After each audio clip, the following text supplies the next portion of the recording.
Welcome to Coffee and History, a conversation with Alabama Heritage. We are your host. I'm Rebecca Mender. I'm Susan Reynolds. And I'm Caroline Gazera McKenzie. Now, this is our very first podcast, and we're so glad that you have joined us. And we wanted to tell you a little bit about how this is going to be set up. First of all, we will have guests, but today we wanted to just let you get to know us a little bit better. And we're going to have kind of an interesting setup where each podcast will start out with what we call Did You Know segment. And that will be just kind of a fun fact of Alabama history, maybe something that's new to you, maybe new to us.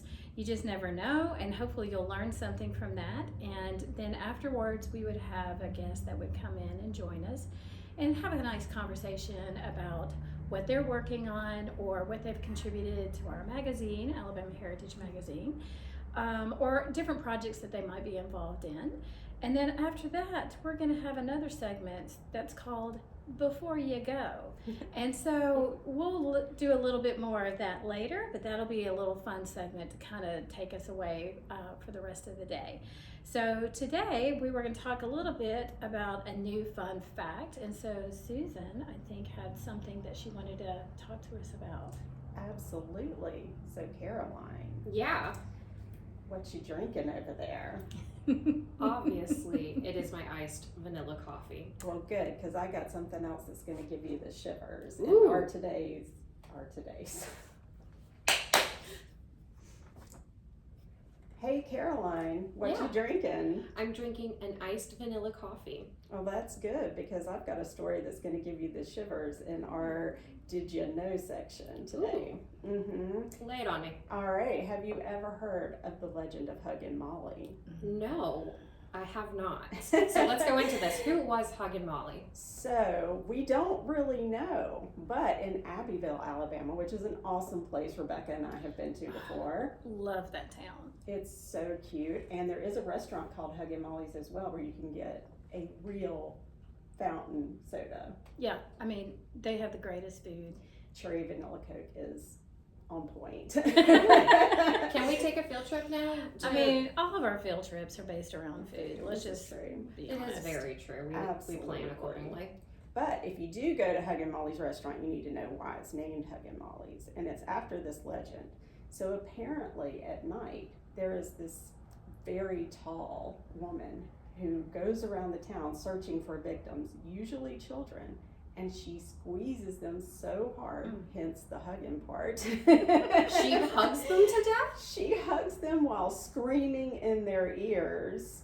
Whoa. That seems a little extreme. Yeah. No. I've heard that she had lost a child possibly and that's why she was going around. That's what all I know. Could be. Maybe her intentions are very good, but it's still a little scary to have a 7-foot tall creature come around and You hug know, you to death. I'm only 5 feet tall, so You're anybody dead. who's over 5 feet tall is going to scare the heck out of me.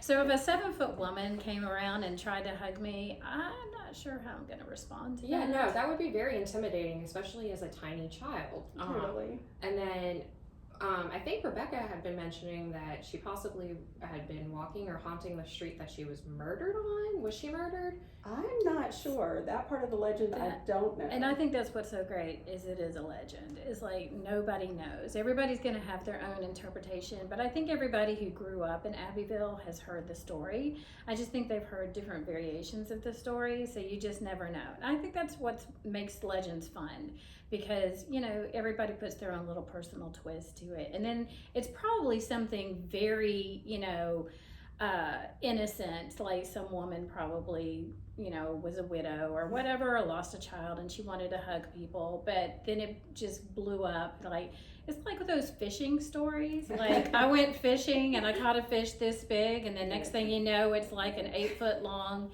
you know, catfish or whatever. I don't even know if catfish grow and then a 8 shark, feet long, and then you a know. whale. Right, and so, I mean, it's just one of those things, and I think that's kind of fun. So, hugging Molly. But yeah, Abbeville, honestly, Abbeville is one of the cutest little towns, and if you guys have never been there, highly recommend going. They've got Great some people. really cute little storefronts, the way that I think Jimmy Rain has contributed a lot to that, where he's bought different artifacts and historic pieces, and So he'll have these storefronts set up that are just, when people say you want to go window shopping, this is the town to do that in, because literally every shop has a gorgeous or, historic, fun, different type of look and feel to it. So I highly recommend everybody go to Abbeville. Just beware of Hug and Molly. Okay, now it's on my bucket list of places to go to. Exactly. I think it'll be fun. You'll enjoy it. Trust me. Usually this is when we would start talking to our next guest. We'd introduce somebody, and like I said at the beginning, we're not going to have a guest today because we wanted to be the guests, and then that way you guys can get to know us a little bit better. I think we just want to kind of tell you guys why we're here, what we're doing, and what's the purpose and what you can expect. I started in publishing probably about, oh God, here we go. It's like 30 some odd years ago, so probably before Caroline was even born. Just a little bit. Just a little. And that's what's kind of fun too, is that we are three different generations. And this team here, we're going to bring different perspectives and different outlooks on different topics because of our backgrounds, but also because of our age. And I think that's really going to help bring to the mix that we all have different perspectives. But I started about probably 30 some odd years ago in publishing. I've been in magazine publishing, book publishing, and now I'm in magazine publishing again, and absolutely love it. I'll be honest with you, I hated history in high school. Never liked history because the teacher that I had, whom will remain nameless, just had us memorizing maps and dates, and I'm not very good at memorization, and I'm really not good with dates and that kind of thing. So and geography is definitely not my forte, and so I just didn't enjoy it.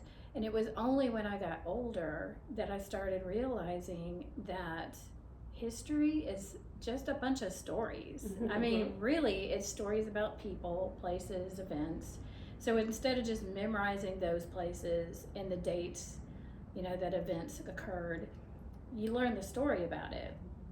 And that's what got me, really involved in history. And so I love working. I've been with Alabama Heritage since 2012, and it's been, a blast. I've learned so much. I learned about Hug and Molly. I've learned about a lot of different things. And so I think that's what has brought me to this. And so our magazine is a history magazine. We're a quarterly. Susan is our editor. And Susan, what got you involved in the magazine in history? What's your background like? Well, my background is journalism originally. And I always tell the story, when I was 13 years old, I got a free magazine through the mail, Sassy Magazine, those of you in Gen X will know. And I knew right then and there, like, I read it from cover to cover, and that magazine just had a huge influence on me, and I said, I want to be Jane Pratt when I grow up. And Jane Pratt was the editor of Sassy Magazine and later Jane. And so I went to the university. Which university did you University of Alabama. Okay.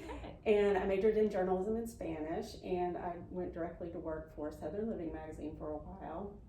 And then I came back to school to do graduate degrees here at the University of Alabama as well. And while I was working on my PhD, another friend of mine was actually working as a student worker over here at Alabama Heritage.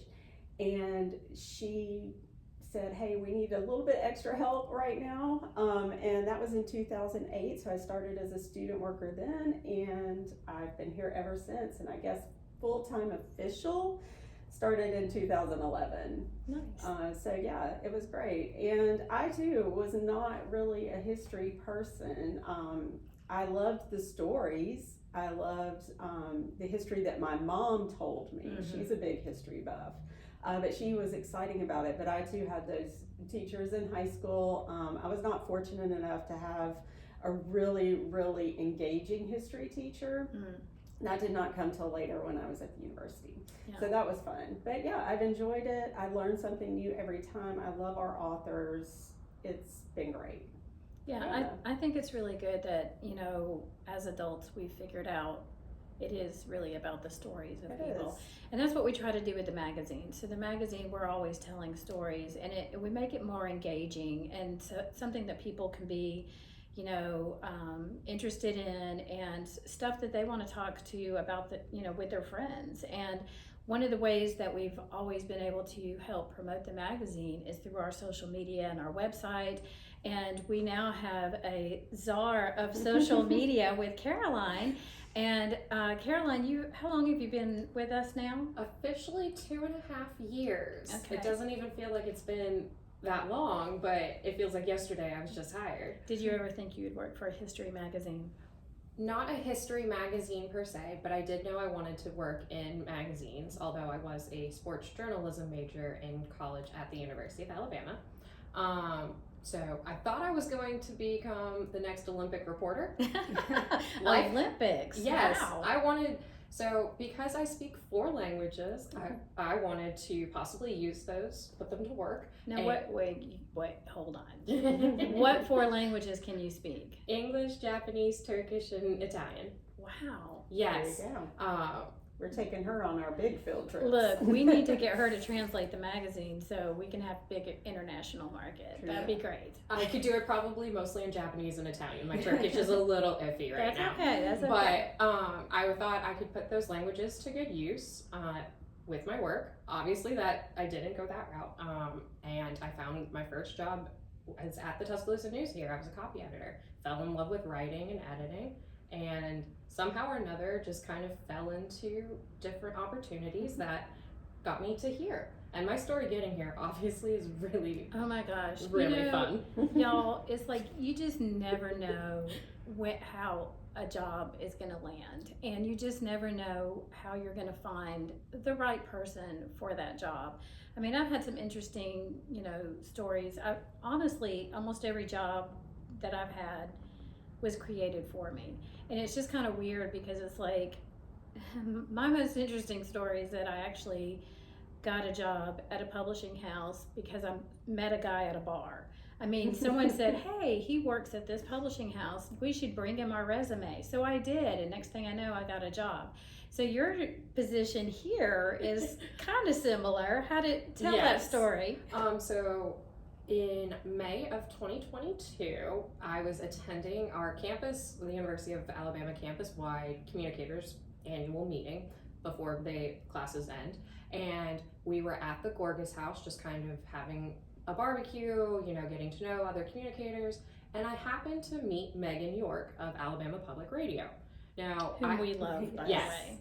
Hey, Megan. So just got to talking with Megan, had never met her before that day, and I was in the process of changing career paths possibly, and she was like, oh, I know someone who has a job for you. And I went, okay, not thinking this would happen. So I think that was at like 2:00 in the afternoon or something, and then she sent me the application before I had even gotten home. I applied, obviously. Then it went to spam. Let's talk about that. My email from Rebecca went to the spam folder. So Megan got back involved to be like, hey, did you get this?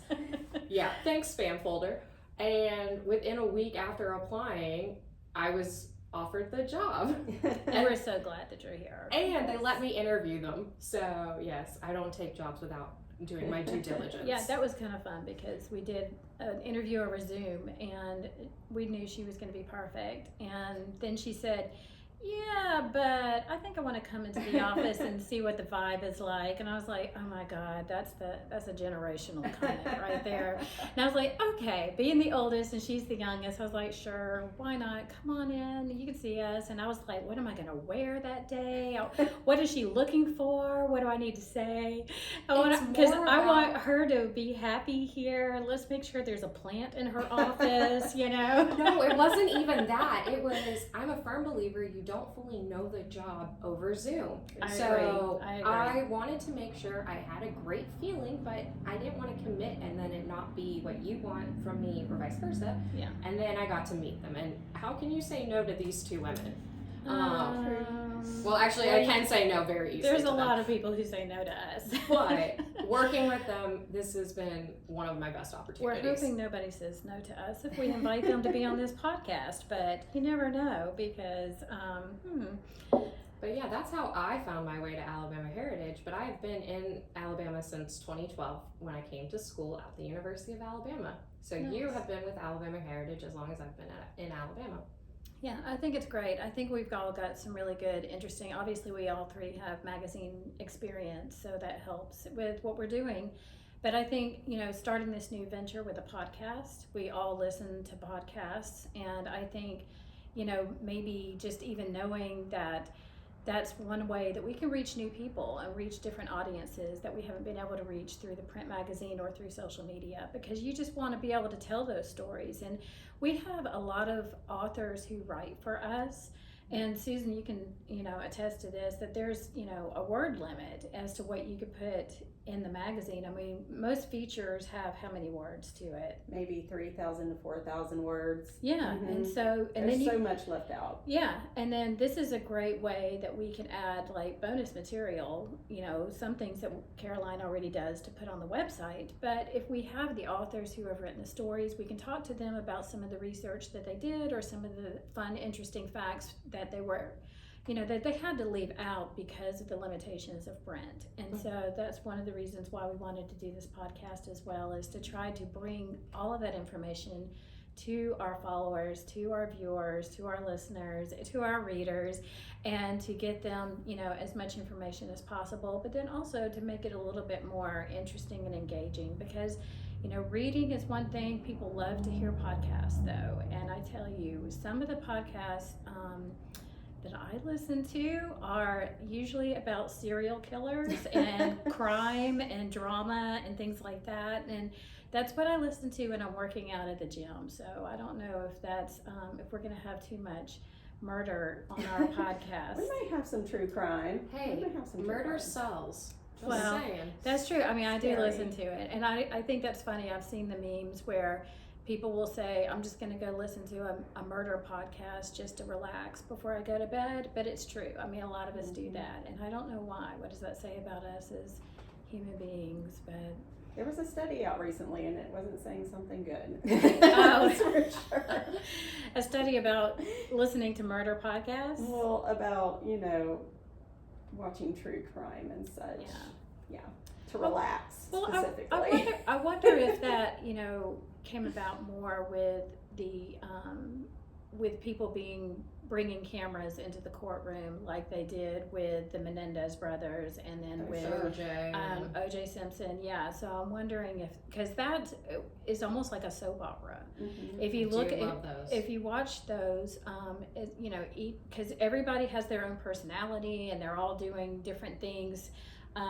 You've got your villain and you've got your good person, and you're trying to solve a case or prove a case or whatever. And I think that may have been probably the beginning of it. But I know that, even back when people listened more just to radio, in the 1930s and 1940s, I mean, you can think about even just War of the Worlds and all the different people that people listen to. It's just been going engaging. on forever because there was a feature that I wrote about Augusta Evans Wilson, and I needed to update it to include in a book in a little bit of a different way. And I was researching a little bit more on Augusta Evans Wilson, and she actually testified in the Vanderbilt trial up in New York, and this was in the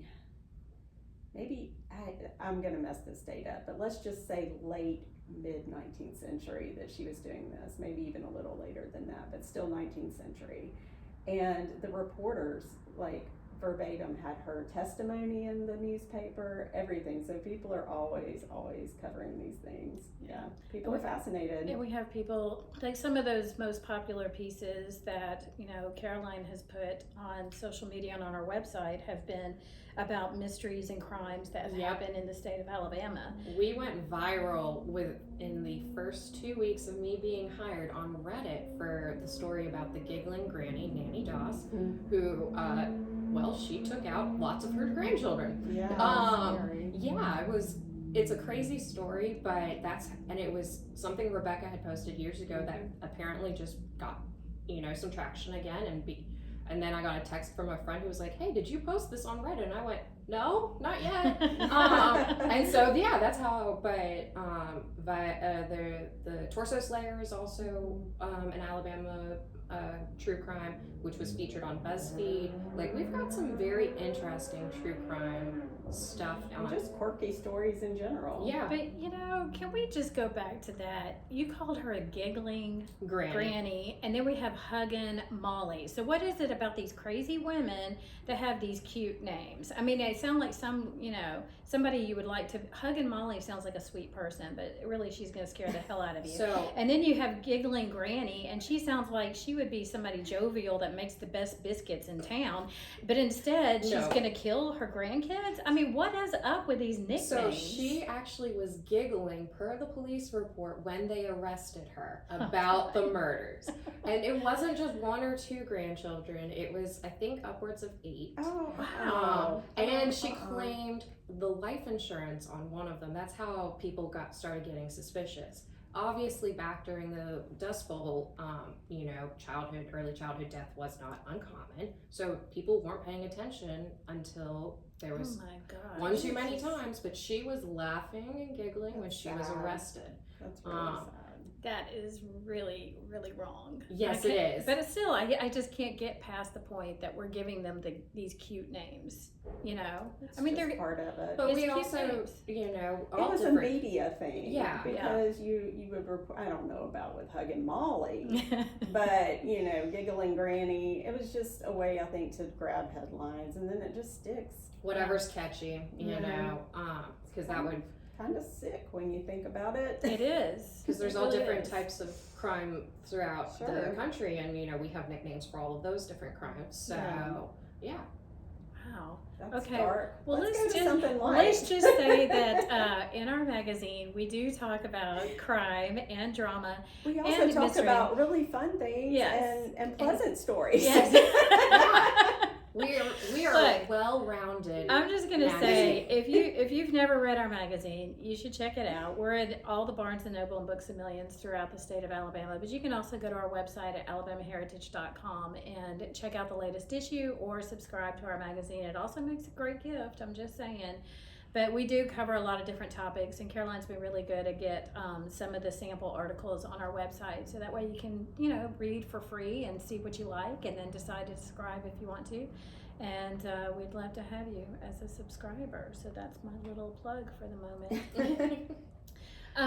There's another segment that I had mentioned previously that we will be ending all of our podcasts with, and that's Before We Go.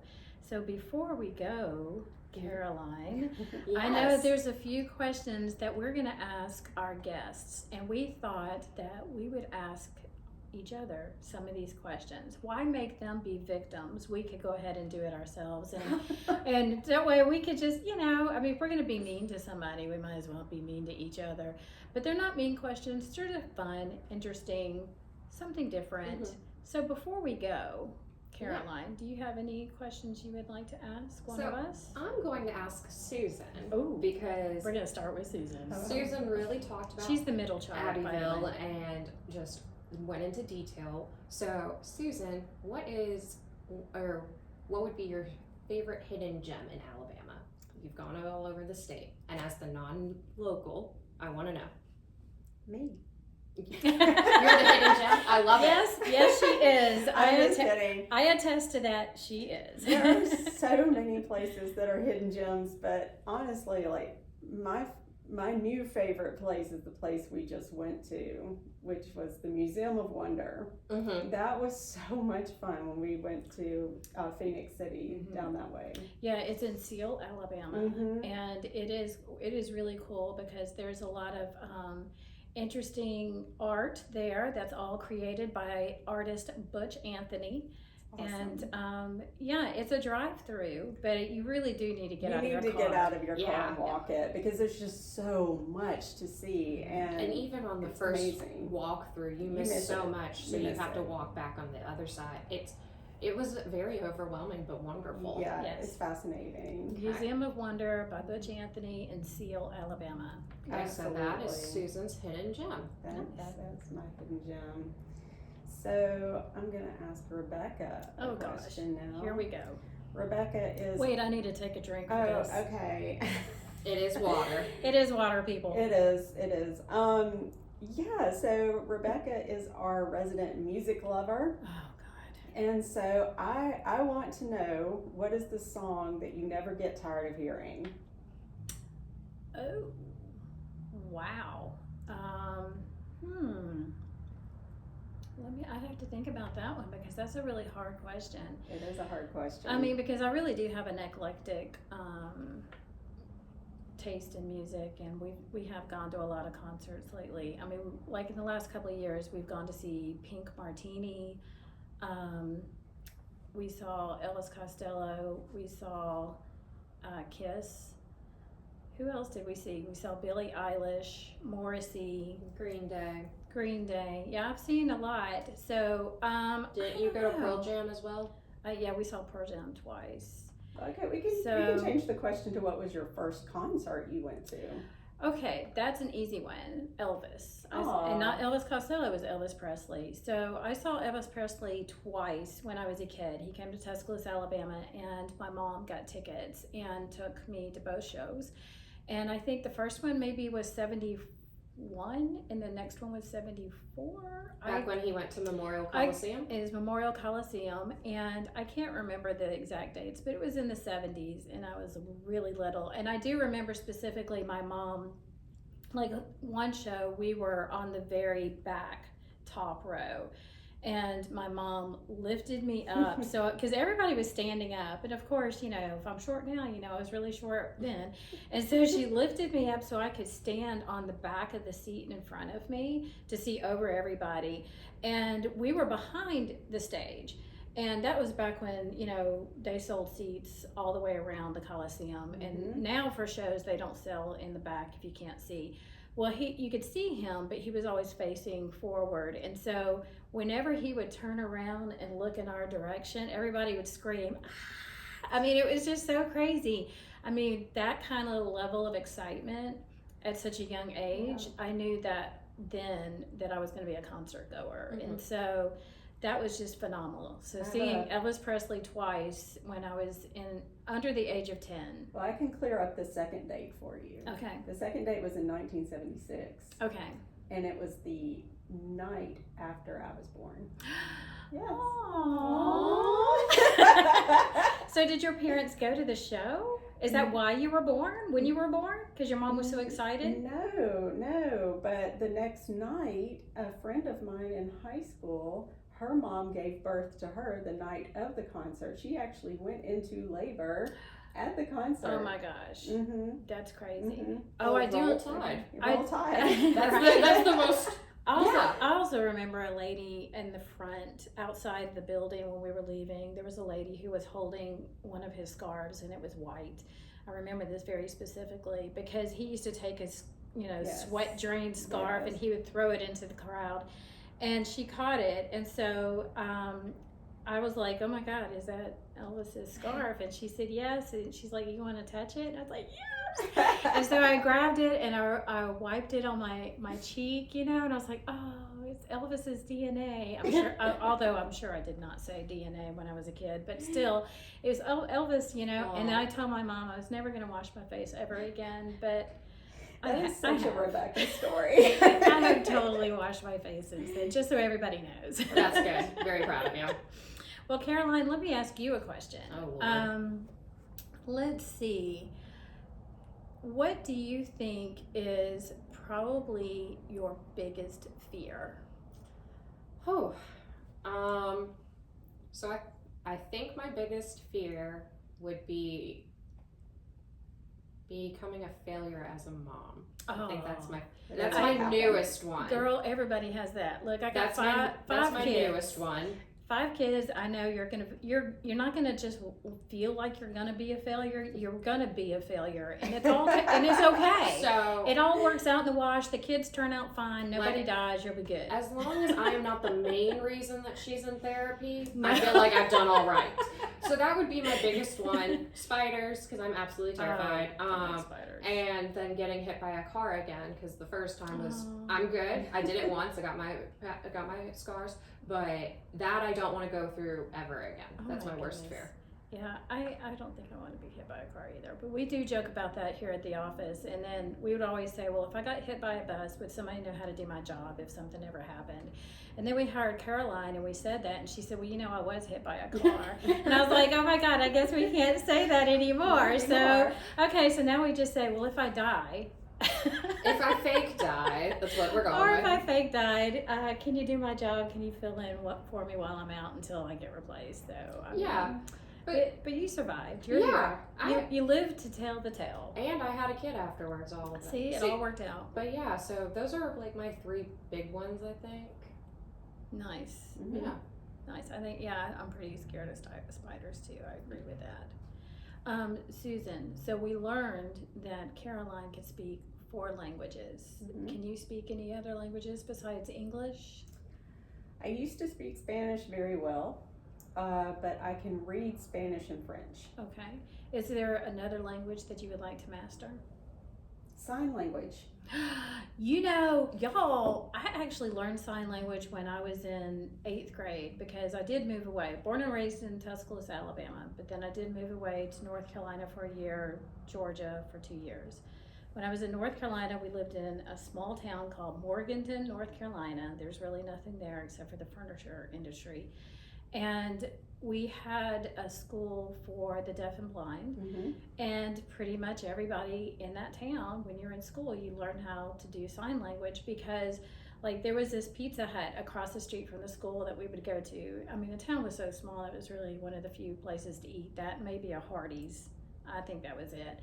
And so all the people who worked at the Pizza Hut had to know how to use sign language. And that way, when students from the school came over across the street to order, they could place their order and that kind of thing. So that was really fun. I did learn how to do that. And, and they have classes here on campus, so you should take them. They do. And also, going back to the hidden gems of Alabama, I think the Alabama Institute for Deaf and Blind is definitely a hidden gem from Alabama. That was one of my most favorite field trips that I took. So Yeah, because you were telling us about that. It's got a big campus. it's huge. I mean, and everything there is so inspiring, and the students are wonderful. And where is it located? Oh gosh, Talladega. Yes, that went out of my head for like 2 seconds. But then I was we like, both remembered at the Talladega. same Yeah. I knew it was a T, and I was like, wait a minute.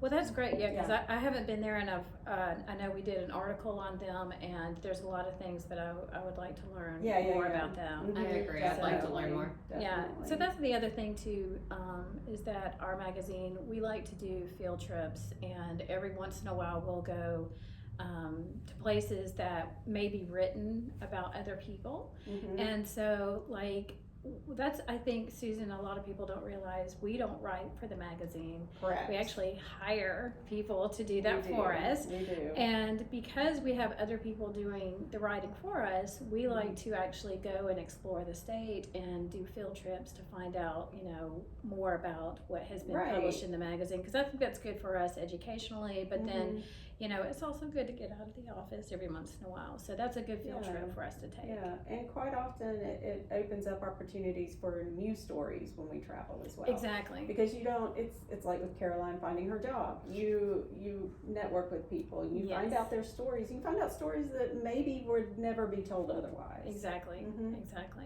Yeah. That's great. Yeah. Well, listeners and viewers, we want to thank you guys for sticking around with us today. Definitely. For our first ever episode. This is our Yeah. first one. I think we did it, ladies, up We did top. it. High five. Woo! Woo! We survived, Exciting. and everybody else, I think, survived. So we want to thank everybody for joining us with our very first podcast of Coffee and History, a conversation with Alabama Heritage. Just know that we are going to be posting links to these on our website. Again, it's alabamaheritage.com. Visit that, or as well as any other place that you get your podcasts, whether it's Apple Podcasts or Spotify or whatever it could be. But the great thing too is that we're going to be posting unedited versions of this on our YouTube channel. Yes. So Could be a mistake. that could be a mistake, but if you want to follow us on YouTube, we'll have links to that on our website as well. And then that way you can actually see what we look like while we're having these podcasts.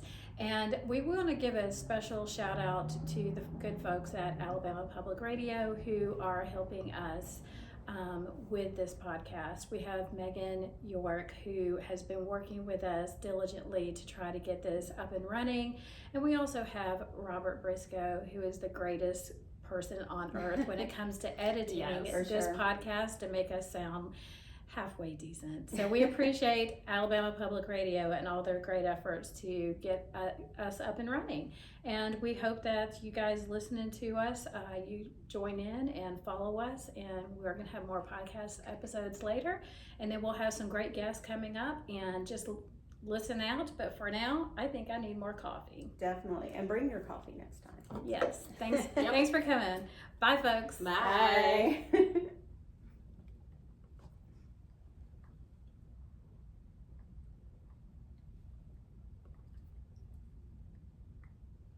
What are you doing?